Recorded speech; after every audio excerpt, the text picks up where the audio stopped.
Hi friends. இந்த வெயிலுக்கு சமையல் அறையில் நின்று வேலை பார்க்குறது என்னமோ பெரிய ஃபேக்ட்ரியில் வேலை பார்க்குற மாதிரி இருக்குது. அந்த மாதிரி அந்த மாதிரி வேர்க்குது.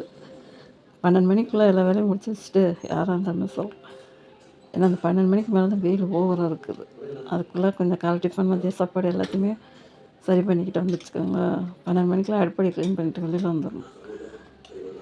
அதுக்கப்புறம் கொஞ்சம் ரெஸ்ட் எடுத்துகிட்டு அப்புறம் சாப்பிடலாம், இதை பண்ணிக்கலாம். இப்போ தேங்காய் சட்னி, தோசை காலையில். தேங்காய் சட்னி தாளிக்கும் போது கொஞ்சம் கடலைப்பருப்பு சேர்த்து தாளிச்சிங்கன்னா நல்லாயிருக்கும். கடுகு உளுந்து போடுறோம்ல அதோட. காலையில் தேங்காய் சட்னி, தோசை, மதியானத்துக்கு அவரைக்காய் பொரியல், ரசம், மட்டன் கிரேவி எல்லாத்தையும் பார்க்க செஞ்சு வச்சுட்டு 12 மணிக்கெலாம் அடுப்படியை விட்டு வெளியில் வந்துடணும். எல்லாருமே சொல்கிறோம். ஏன்னா வெயில் ஓவராக இருக்குது.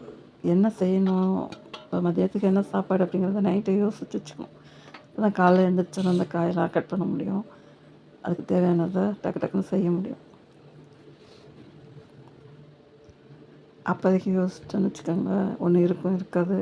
நைட்டு யோசிச்சோம்னா காலையில் அது என்ன வேணுங்கிறதையும் டக்குன்னு வாங்கிட்டு வந்துடலாம். இல்லை இருக்கிறத வச்சு செய்கிற மாதிரி இருந்தாலும் டக்குன்னு எடுத்து செஞ்சுக்கலாம். எனக்கு இப்போ மதிய வேலையும் ஆயிடுச்சு, காலை வேலையும் ஆயிடுச்சு. கொஞ்சம் லெமனை புரிஞ்சு உப்பை போட்டு குடிச்சிக்கிட்டோம்னா அந்த வெயில் நேரத்துக்கு நல்லாயிருக்கும். அதையும் சாப்பிட்டு குடிச்சிக்கிட்டு அடுப்படி விட்டு வெளியில் வந்துடணும்.